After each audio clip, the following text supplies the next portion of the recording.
Yurtimiz bo'ylab 1-iyundan 30-avgust sanasiga qadar Dolzarb 90 kunlik dasturi e'lon qilingan bo'lib, maktab o'quvchilari va uyushmagan yoshlarning bo'sh vaqtini mazmunli o'tkazish, ularni sog'lomlashtirish va har tomonlama rivojlantirish bo'yicha keng ko'lamli ishlar amalga oshirilmoqda. Bu borada Qamashi tumanining uzoq tog'li hududida joylashgan 37-umumiy o'rta ta'lim maktabida tashkil etilgan to'garaklar faoliyati, ma'naviy-ma'rifiy tadbirlar salmog'i ham fikrimizning yaqqol tasdig'i bo'la oladi.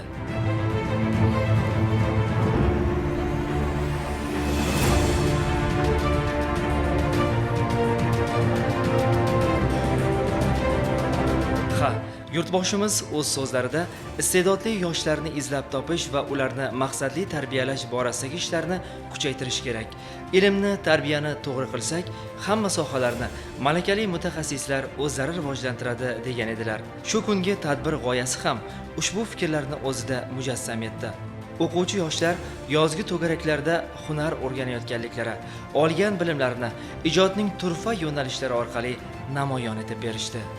Yurtboshimiz tomonidan Dolzarb 90 kunlik e'lon qilinganda bu loyihada bizni maktabimiz ham, jamoamiz ham ijobiy fikr bildirib, muntazam ravishda qatnashib kelmoqda. Bizni o'quvchilarimizni ham mana bo'sh vaqtini samarali o'tkazish uchun maktabimizda turli xildagi musiqa, rassomchilik, teatrshunoslik, turli xildagi fan to'garaklarni tashkil qilganmiz. O'quvchilarimiz nazardan chetda qolmasligi, kelajakda muhim o'rin egallashi uchun barcha qo'ldan kelgan ishlarni olib boryapmiz. Mana bu jabhada Turon teatri bo'yicha maktabimizning o'quvchilari Amir Temur dramasini ijro etgan holda tumanda, keyin viloyatda faxrli o'rinlarga erishib kelmoqda. O'ylaymizki, yangi o'quv yili boshlangunga qadar har bir o'quvchimiz nazardan chetda qolmaydi. Bular bilan alohida shug'ullanib, bo'sh vaqtini mazmunli o'tkazishga jamoamiz bilan harakat qilamiz. Ushbu maktab o'quvchilari o'z dunyoqarashi, bunyodkor g'oyalari bilan hamisha oldinda bo'lishga harakat qilishadi. Bu yerda to'planganlarning maqsadi, tanlagan yo'li, orzu, niyatlari aniq. Kelgusida el u yurtga kerakli mutaxassis bo'lib yetishish, vatanga xizmat qilish, ishonchni oqlash uchun imkoniyatlardan unumli foydalanishyapti. Aslida ham har bir o'quvchida bir iste'dod uchquni yashiringan bo'ladi. Dolzarb 90 kunlik tadbirlarda o'quvchilardagi ana shu iste'dod qirralari yuzaga chiqib boryapti. Biz bu yozgi ta'tilda to'garaklarga qatnashyapmiz. Keyin bu yilgi maktabda a'lo baholarga o'qish uchun turli xil kitoblarni, asarlarni o'qiymiz. Ziyotov Ilyos domla bilan ko'p ishladik, chunki u kishi bizga fan o'qituvchisi, tasviriy san'at fanidan dars beradi. Biz bilmagan narsalarimizni o'rgatadi. Men rasm chizishga bolalikdan qiziqaman. Mana shu rasmda men o'zimizning tarixiy go'zalarimiz, sopol piyolalarimizni tasvirlaganman. Bunda biz qadimgi urf-odatlarimizni yo'qotmaslik uchun foydalanamiz. Kelajakda men katta dizayner bo'lmoqchiman. Men bu sohada yoshligimda qiziqqanim uchun to'garaklarga qatnashib kelyapman. Men anchadan beri bu to'garaklarga qatnashib kelmoqdaman. Men ko'proq hayvonot olamini chizishni yoqtiraman. Kelajakda men stewardessa bo'lmoqchiman.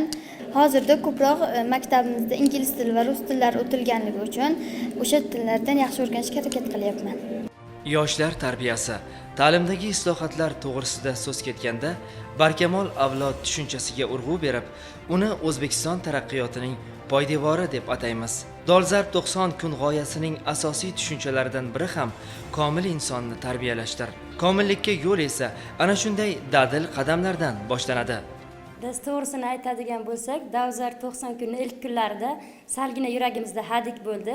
Chunki o'quvchilar va o'qituvchilar dam olishga ketganda biz qanday ularni yana o'zimizga qamrab olamiz degan savol bo'ldi. Va lekin biz mana bugungi kunda kelib ko'ryapmizki, mana bunday chiroyli natijaga erishdik.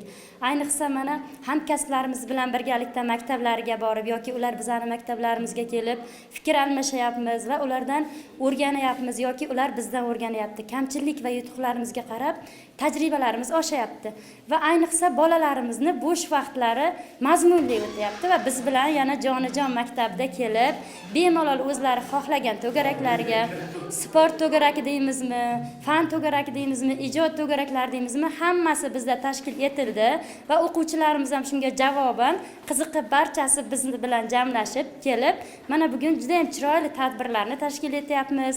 O'quvchilarimizni bilimlari yanada ortdi va ko'nikmalari, yana hunarlarni ham o'rganayapti. Nasib ya'ni boshlanayotgan yilda o'quvchilarimiz shijoat bilan yana boshlashadilar bilimlar olishga. Bugun yoshlarimizni kitobxonlikka jalb etish, ularning ongini yuksak g'oyalar bilan to'ldirish maqsadida o'tkazilayotgan tadbirlar o'z samarasini beryapti. Bunday ishlarning barchasida davlatimiz yana bir karra unib o'sib kelayotgan farzandlarini har tomonlama barkamol bo'lib hayotga kirib borishini o'zi uchun eng ulug', eng muqaddas vazifa deb bilishini tushunish mumkin. Ustoz, demak, mana shu tadbir davomida o'quvchi yoshlarning musiqaga oid bo'lgan bilimlari yanada yuksak ekanligiga guvoh bo'ldik. Qolaversa, ularning qo'shiqlari, sahna madaniyati yuksak darajada rivojlanganiga biz haqiqatan ham tan berdik. Bu o'quvchilar qaysi maktablardan saralangan va to'garak xususida bizga to'liqroq ma'lumot bersangiz. Asli hududimizda 4 ta maktab joylashgan. 4 ta maktabdan 2020-yil bizni hududimizda Langar qishlog'imizda 39-sonli sohibkor madaniyat markazi ochilgan. Bu bizda markazimizda 57-sonli maktabda o'quvchilari ham bor, 8-sonli maktabda o'quvchilari ham bor, 37-sonli maktabda o'quvchilari, 35-sonli maktabda o'quvchilari bizda to'garagimizda har doim shu musiqa bilimlarini oshirish maqsadida borib qatnashadi. Markazimizda rubob, doira, an'anaviy xonandalik, folklor bolalar jamoasi shunaqangi to'garaklarimiz ochilgan. Biz har doim shu bolalarimizni bo'sh vaqtlarini mazmunli o'tkazish maqsadida mana shu bolalarimizga musiqa san'atini o'rgatib bormoqdamiz. Tadbir davomida mana shu qizimiz diqqatimni tortdi. Zarbli cholg'ularni o'rgatib olibsiz. Ular ham maktab o'quvchisimi? Albatta, bu o'quvchimiz 8-sonli maktabning 9-sinfida o'qiydi. 2020-yildan buyon doira to'garagi zarbli cholg'u asboblariga qatnashadi. Bugungi kunda kelib anchagina qo'li kelishib qolgan. Agar ruxsat bersangiz, Xorazmcha yo'nalishda bir bo'lak chalib beramiz. Eshitamiz bir parcha, marhamat.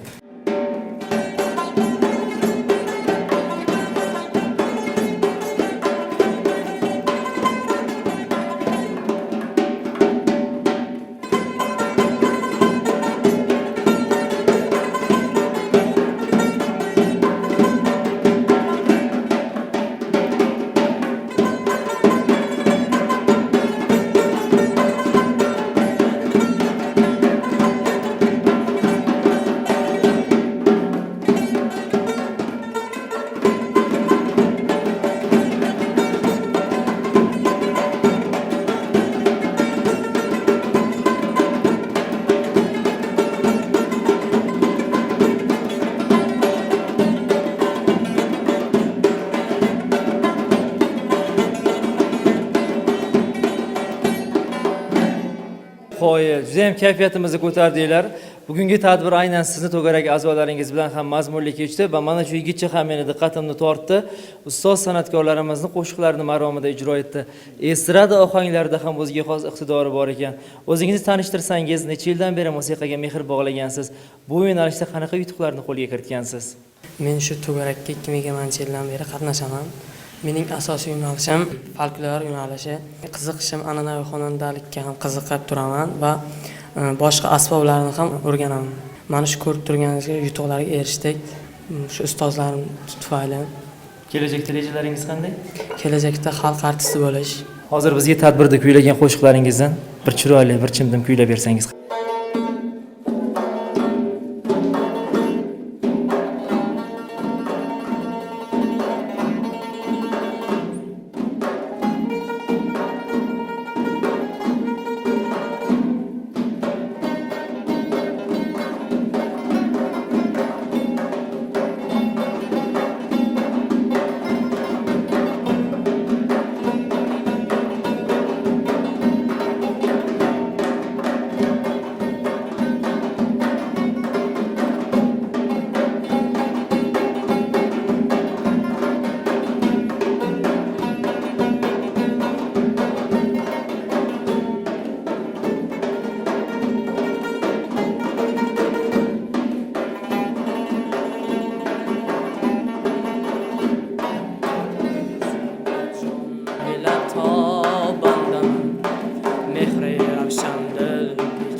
oy bo'lsin tasbirgali menga topdimi jon davlati payandaman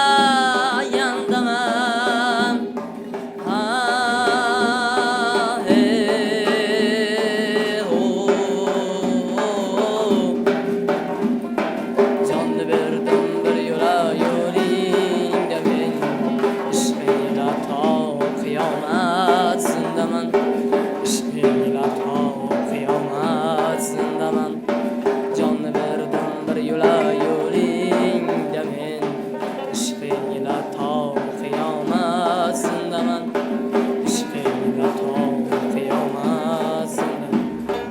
Ko'p kitob o'qigan, adabiyot va san'atga mehr bog'lagan yoshlar ijod chamaniga ham ohista qadam qo'ya boshlaydi. Bu chamanning bo'yiga asir bo'lish, go'zal she'r va hikoyalar bitish uchun inson qalbi mutolaa zavqidan ruhiy quvvat topa olish kerak. Maktabning ijodkor yoshlar to'garagida so'z, musiqa, teatr san'atining oshnolari bisyor. Shu kungi sahna ko'rinishlarida ham yurtga muhabbat, ajdodlarga hurmat, shukronalik tuyg'ulari o'zgacha tarannum etildi. Yoshligimdan she'rlar yozishga va she'rlarni yod olishga qiziqaman. Shuningdek, turli xil tanlovlarda, tuman bosqichi va viloyat bosqichlarida qatnashib, faxrli o'rinlarni egallaganman. Toshdan-da qattiq bardoshim onam. Gard kirsa ko'zimga ko'z yoshim onam, sirlarim sandig'i sirdoshim onam. Jonu jahonim ham qiyoshim onam. Har ishda bilimdon sarishtaginam, oydanda go'zalim farishtaginam. Ro'zg'orim, bolam deb joni xalagim, hech kimga o'xshamas go'zal malagim. Yashashni ham onamdan o'rganib oldim, uzoqlashsam yonidan mo'ngayib qoldim. Farzand bo'lib onamga nima qila oldim? Olganlarim behisob neni bera oldim. Allohim yosh qo'shing onam yoshiga, duch qilmang sira ham taqdir toshiga. Rizq qo'shing rizqiga nonu oshiga, farishtalar parvona bo'lsin qoshiga. Tadbir shaxmat shashka musobaqalari, o'quvchilarning ijodiy mahsulotlari ko'rgazmasi va Turon maktab teatri tomonidan namoyish etilgan sahna ko'rinishlari bilan davom etdi. Mutaxassislar tomonidan to'garaklar faoliyati ko'zdan kechirilib, ularni kengaytirish, o'quvchi yoshlarni jalb qilish bo'yicha tavsiya va tajribalar almashindi. Muhtaram yurtboshimiz tashabbuslari bilan yozgi ta'tilda dolzarb 90 kunlik bo'yicha butun O'zbekiston bo'ylab ta'lim tashkilotlarida, mahallalarda uyushmagan yoshlarni jalb qilgan hollarda o'quvchi yoshlar bilan maktab hovlilarida, o'quv maydonlarimizda butun tumanimiz bo'ylab davom etib kelmoqda. Mana bizlar maktabgacha maktab ta'lim bo'limi tashabbusi bilan qariyb tumanimizda 100 ta maktab bo'lib, o'sha 100 ta maktabning har bir 90 kuniga 3 bosqich bo'lib olganmiz. Mana bugun tumanimizning chekka hududlarining, tog'li hududning Dara mahallasida bizning rayon sentrimizdan 55-60 kilometr uzoqlikda joylashgan bo'lib, mana tadbirimiz guvohi bo'ldilaringiz, qanchalik bu o'quvchi yoshlarimiz jalb qilib, qiziqib, o'zlari tashabbus qilib, aynan ta'til kuniga bo'lishiga qaramasdan maktabimiz rahbariyati, fan o'qituvchilari, sport fani o'qituvchilari birga aralashib, o'sha o'quvchi yoshlarga o'zlarining yo'nalishlari bo'yicha, qiziqqan fanlari bo'yicha, sport yo'nalishlari bo'yicha tayyorlab kelmoqda. Mana bugun 37-umr ta'lim maktabimizda mahalla bilan hamkorlikda, yoshlar bilan hamkorlikda o'tkazilgan tadbirimizga guvohi bo'ldilaringiz. Bu tadbirlarimiz hali oxirisi emas, bu davom etadi. O'sha muhtaram yurtboshimiz ta'kidlagan dolzarb 90 kunlik. 90 kunlikda yaxshi kayfiyatda o'quvchi yoshlarimizning bir vaqtlar mazmunli o'tkazib, nihoyalab beramiz. Shu kungi tadbir davomida kimdir rassomchilik, kimdir san'at, kimdir sport, yana kimdir adabiyot yo'nalishidagi yutuqlari uchun e'tirof etilib, rag'batlantirildi. Albatta, dolzarb 90 kun doirasidagi to'garak mashg'ulotlari yoshlarning samarali yozgi ta'tilini tashkil etishga, ularning kasbga bo'lgan qiziqishini